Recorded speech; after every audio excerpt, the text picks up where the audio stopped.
നല്ല നമസ്കാരം. ഞാൻ ഇപ്പോൾ ഉള്ളത് കണ്ണൂർ ജില്ലയിലുള്ള ചെറുതാഴം ശ്രീ ഹനുമാൻ ക്ഷേത്രത്തിൻ്റെ മുന്നിലാണ്. നമ്മൾ എല്ലാവരും കേട്ട് പരിചയം ശ്രീ ഹനുമാൻ ക്ഷേത്രമാണെന്ന്. എന്നാൽ ആ ക്ഷേത്രത്തിൻ്റെ യഥാർത്ഥ പേര് ഇതാണ്. ശ്രീ രാഘവപുരം ക്ഷേത്രം എന്നാണ് ഈ ക്ഷേത്രത്തിൻ്റെ പേര്. ശ്രീരാമസ്വാമി പട്ടാഭിരാമനായിട്ടാണ് ഈ ക്ഷേത്രത്തിൽ ഇരിക്കുന്നത്. അപൂർവ ക്ഷേത്രങ്ങളിൽ ഒന്നാണ് ഈ മഹാക്ഷേത്രം. മരുത്വമല കൊണ്ടുപോകുന്ന സമയങ്ങളിൽ അതിൻ്റെ ചെറിയൊരു ഭാഗം അടർന്നു വീണ് ആ സ്ഥലമാണ് ഏഴുമല എന്ന് പറയപ്പെടുന്നത്. ആ സ്ഥലത്തിൻ്റെ അടുത്തു തന്നെയാണ് ഈ ക്ഷേത്രം സ്ഥിതി ചെയ്യുന്നത്. കണ്ണൂർ ജില്ലയിലുള്ള പഴയങ്ങാടി എന്ന ദേശമുണ്ട്. ആ ദേശത്തിൽ നിന്ന് കുറച്ച് മുന്നോട്ടേക്ക് വന്നു കഴിഞ്ഞാൽ ചെറുതാഴം എന്ന് പറയുന്ന സ്ഥലമുണ്ട്. ആ സ്ഥലത്താണ് ഈ ക്ഷേത്രം സ്ഥിതി ചെയ്യുന്നത്. അതീവ ശക്തിയുള്ള ഒരു മഹാക്ഷേത്രമാണ്. ഹനുമാൻ സ്വാമി ഇവിടെ ധ്യാനസ്ഥനായിട്ടാണ് ഇരിക്കുന്നത് എന്ന് പറയപ്പെടും. ഇവിടുത്തെ കാഴ്ചകൾ നമുക്ക് കണ്ട് വേഗം വരാം. നല്ല നമസ്കാരം പറഞ്ഞുകൊണ്ട് ഞാൻ മുന്നോട്ടേക്ക് യാത്ര തുടരുകയാണ്. സാന്ദ്ര നിജേഷ് ഷൊർണൂറാണ് ഇതിൻ്റെ ക്യാമറ കൈകാര്യം ചെയ്യുന്നത്. നമുക്ക് ഈ കാഴ്ചകൾ കണ്ട് വേഗം വരാം. നല്ല നമസ്കാരം പറഞ്ഞുകൊണ്ട് താൽക്കാലികമായി ഞാൻ വിട പറയുകയാണ്. നല്ല നമസ്കാരം. ഹനുമാൻ സ്വാമിക്ക് കദളിപ്പഴം വളരെ ഇഷ്ടമാണ്. അതുകൊണ്ടാണ് ക്ഷേത്രത്തിൻ്റെ മുന്നിൽ തന്നെ ഒരു കദളിവാഴ നട്ട് പിടിപ്പിച്ചെന്നത് നമുക്ക് കാണാം. ഞാൻ ക്ഷേത്രത്തിന് ചുറ്റും നടക്കുവാൻ തീരുമാനിച്ചു. ഇവിടെയാണ് ഹനുമാൻ സ്വാമി ഇരിക്കുന്നത്. കിഴക്കോട്ട് നോക്കിയിട്ടാണ് ഹനുമാൻ സ്വാമി ഇരിക്കുന്നത്. ശ്രീരാമസ്വാമി പട്ടാഭിരാമനായി ഇരിക്കുന്നത് പടിഞ്ഞാറ് ദേശം നോക്കിയാണ്.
യാത്ര ഒന്നും ചെയ്ത് ചെന്നില്ലാതെ തീർത്ഥയാത്ര യാത്ര പറയുന്നു. അതിലൂടെ ക്ഷേത്രങ്ങളിൽ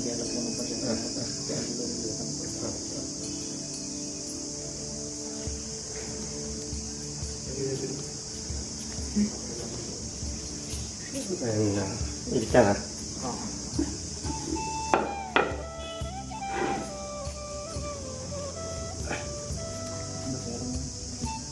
എൻ്റെ പേര് സുബ്രഹ്മണ്യൻ നമ്പൂതിരി മേൽശാന്തി.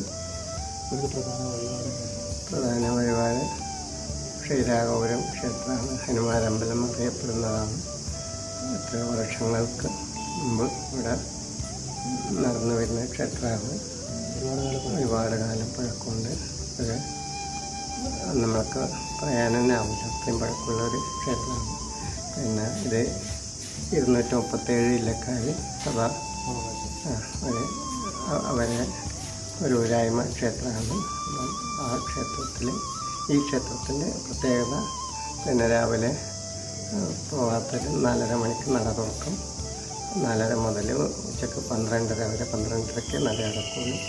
രാവിലെ പ്രധാന വഴിപാട് നിത്യപൂജ നടക്കുന്നത്. പിന്നെ രാവിലെ പിന്നെ അഭിഷേകം, മലനേദ്യം, ഗണപതി ഹോമം, ഉഷപൂജ, ഉച്ചപൂജ, പിന്നെ അത്താഴപ്പൂജ, ഹനുമാൻ സ്വാമിക്ക് 3 നേരം അവൽ നിവേദ്യം, 3 നേരത്തെ പൂജക്കുണ്ട്. പിന്നെ രാവിലത്തെ വാദ്യഘോഷത്തോടു കൂടിയുള്ള രാവിലെ ആടവര പൂജ. അത് കഴിഞ്ഞാൽ പിന്നെ ഉച്ചപൂജക്ക് ശ്രീരാമസ്വാമിയുടെ പൂജ കഴിഞ്ഞ് അവിടെ ശിവേലി കഴിഞ്ഞ് അവൽ നിവേദ്യം. അതുപോലെ രാവിലെ വൈകുന്നേരം അത്താഴപ്പൂജക്ക് മുമ്പായിട്ട് അവൽ നിവേദ്യം, ഹനുമാർക്ക് വെള്ള നിവേദ്യത്തോടും കൂടെ രാവിലെയും വൈകുന്നേരം 3 നേരത്തെ അവൽ നിവേദ്യം ഹനുമാൻ സ്വാമിക്ക് മാത്രമാണ്.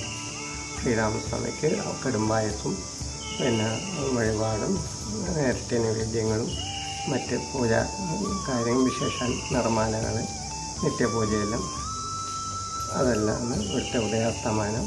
അതുപോലെ ഗുണോർദ്ധ പൂജ, അങ്ങനെ ഒരുപാട് പൂജകളുണ്ട് നിത്യേന. അത് വിശേഷാൽ ഭക്തന്മാർ വഴിപാടായിട്ട് ആഗ്രഹിച്ച് പറയുന്നത്. ഹനുമാൻ ശ്രീരാഘപുരം ക്ഷേത്രം എന്നാണ് ഇത് അറിയപ്പെടുന്നത്. ക്ഷേത്രം ഹനുമാരമ്പലം എന്നാണ് ഇവിടെ, ഹനുമാരുടെ പേരിലാണ് ഈ ക്ഷേത്രം കണ്ണൂർ ജില്ലയിൽ അറിയപ്പെടുന്നത്.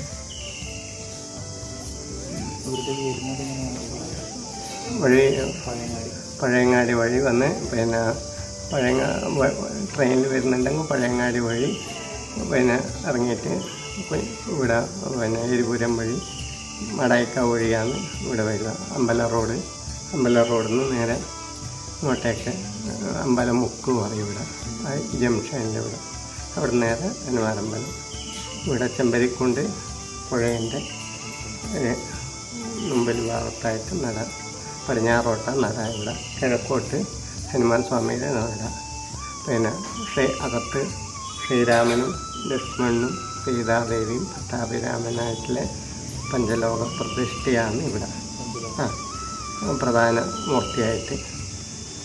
പിന്നെ ഇവിടെ ഹനുമാൻ സ്വാമി ശിലയാണ്. വെള്ളി കിരീടവും തിരുമുഖവും സ്വർണ്ണ കിരീടെല്ലാം ചാർത്താറുണ്ട്. നിത്യതക്ക് വെള്ളിക്കിരീടാണ് ചാർത്താറ്. പിന്നെ ദുർഗാദേവിക്ക് രാവിലത്തെ പൂജ, പിന്നെ വൈകുന്നേരത്തെ നിവേദ്യങ്ങളേ ഉള്ളൂ. പിന്നെ സ്വയംവര പൂജകൾ, ദുർഗാദേവിക്ക് അലങ്കാര പൂജകൾ, വൈകുന്നേരത്തെ ചുറ്റുവിളക്കോടും കൂടെ അലങ്കാര പൂജ. വിശേഷമായിട്ട് കല്യാണ സൗഭാഗ്യം, മറ്റ് ജോലി സംബന്ധമായിട്ടുള്ള പല കാര്യങ്ങൾക്കും ഉദ്ദിഷ്ടകാര്യം നടക്കാൻ വേണ്ടി ദുർഗാദേവിക്ക് പിന്നെ പൂജകൾ നടക്കും. അത് ചൊവ്വയും വെള്ളിയും മാത്രമാണ് കഴിച്ചു വരാറ്. നവരാത്രിക്ക് എല്ലാ ദിവസവും വിശേഷാൽ പൂജകൾ നടക്കുന്നുണ്ട്. പിന്നെ സ്റ്റേജ് അർച്ചനകൾ, സംഗീതാർച്ചന, ദേവീവാസനയായിട്ടുള്ള കീർത്തനങ്ങളെല്ലാം ഇവിടെ വെച്ച് ലളിതാ സഹസ്രനാമത്തോടും കൂടിയുള്ള വിശേഷാൽ പൂജകളെല്ലാം ഇവിടെ നടന്നു വരുന്നുണ്ട് നവരാത്രിക്ക്. അതുപോലെ ശിവരാത്രിക്ക് ശിവൻ്റെ വിശേഷാൽ പൂജകൾ, വലിയ രുദ്രാഭിഷേകം, തന്ത്രി പൂജയായിട്ട് 11 കൂട്ടം ദ്രവ്യത്തോടും കൂടിയുള്ള പൂജകൾ നടക്കാറുണ്ട്. ശിവൻ്റെ അടുക്ക നിത്യതയ്ക്ക് ശിവൻ്റെ പൂജ, രാവിലെ അഭിഷേകം, മലനേദ്യം, പിന്നെ വാദ്യഘോഷത്തോടും ഒരു പൂജ അവിടെ ശിവക്ഷേത്രത്തിൽ. അതുപോലെ വൈകുന്നേരത്തെ നിവേദ്യം, എല്ലാ പ്രദോഷത്തിനും വിശേഷാൽ പ്രദോഷ പൂജ നടക്കാറുണ്ട്. ഇതെല്ലാം നടന്നു വരുന്നുണ്ട്. ഈ ക്ഷേത്രത്തിൻ്റെ പ്രത്യേകത ആയ കാര്യങ്ങൾ ഇത്രയും പൂജകളെല്ലാം വലിയൊരു മഹാക്ഷേത്രമാണ് അറിയപ്പെടുന്നത്. അതാണ്. ഇനിയും അനേകം ഭക്തന്മാർ വരുന്നുണ്ട്. പിന്നെ വിശേഷാൽ കർക്കിടക മാസം പിന്നെ അന്നദാനത്തോടും കൂടെ പിന്നെ വലിയ ആൾക്കൂട്ടം ഭക്തന്മാർ നിവേദ്യത്തോടും കൂടെ അവൽ നിവേദ്യത്തിന് ആ സമയത്താണ് അവൽ നിവേദ്യം ഏറ്റവും കൂടുതൽ നിവേദ്യം നടന്നു വരുന്നത്. പിന്നെ അതുപോലെ അന്നദാനം ആ സമയത്ത് കർക്കിടക മാസം ഒരു മാസക്കാലം അന്നദാനമുണ്ട്. പിന്നെ ശ്രീരാമൻ്റെ വിശേഷ ദിവസങ്ങളിൽ ആ സമയത്ത് വിശേഷ പൂജകളും എല്ലാ പൂർണ്ണ നാളിൽ തന്ത്രി വിശേഷ പൂജ നടക്കുന്നുണ്ട് ഇവിടെ. സന്തോഷം. മലബാർ ദേവസ്വം ബോർഡിൻ്റെ കീഴിലാണ് ഈ ക്ഷേത്രം സ്ഥിതി ചെയ്യുന്നത്. ഇവിടുത്തെ ഭാരവാഹികളെയും ഇവിടുത്തെ ജീവനക്കാരുടെയും സ്നേഹവും പെരുമാറ്റവും കണ്ടാൽ മാത്രം മതി, രാമനെ കണ്ട പോലെ തന്നെയാണ്. അത്രയധികം സ്നേഹ ബഹുമാന ഭയഭക്തിയോടുകൂടിയാണ് ഭക്തന്മാരോട് പെരുമാറുന്നത് കാണാം. ചില മലബാർ ദേവസ്വം ബോർഡിൻ്റെ ചില ക്ഷേത്രങ്ങളിൽ പോയി കഴിഞ്ഞാൽ അവിടുത്തെ ഭാരവാഹികളുടെ പ്രവർത്തനങ്ങളും അവരുടെ സ്വഭാവവും കണ്ടു കഴിഞ്ഞാൽ എങ്ങനെയെങ്കിലും ഒന്നും ഇവിടുന്ന് ഇറങ്ങി ഓടിയാൽ മതി എന്നുള്ള അവസ്ഥയായിരിക്കും. ആ ശീലം മാറ്റിയെടുക്കേണ്ടത് അത്യാവശ്യമാണ്. ഈ ക്ഷേത്രക്കാഴ്ച ഒരു വീഡിയോയിൽ മുഴുവനായിട്ടും കാണിക്കാൻ സാധിക്കാത്തതുകൊണ്ട് 2 എപ്പിസോഡായിട്ടാണ് ഈ ക്ഷേത്രക്കാഴ്ച ഞാൻ നിങ്ങൾക്ക് സമർപ്പിക്കുന്നത്. ഈ ക്ഷേത്രക്കാഴ്ചയും കണ്ട് ഈ ക്ഷേത്രത്തിന് ചുറ്റുമുള്ള കാഴ്ചകളും കണ്ട് നമുക്ക് മടങ്ങാം. താൽക്കാലികം. നാളെ ഞാൻ വീണ്ടും വരും ഈ ക്ഷേത്രത്തിലെ മറ്റു കാഴ്ചകൾ കാണിക്കുവാൻ വേണ്ടി. എന്നാൽ നല്ല നമസ്കാരം പറഞ്ഞുകൊണ്ട് സ്നേഹപൂർവം ആചാര്യൻ ശ്രീ അഘോരി ബാബാജി, നല്ല നമസ്കാരം. എല്ലാവർക്കും നന്മ വരട്ടെ.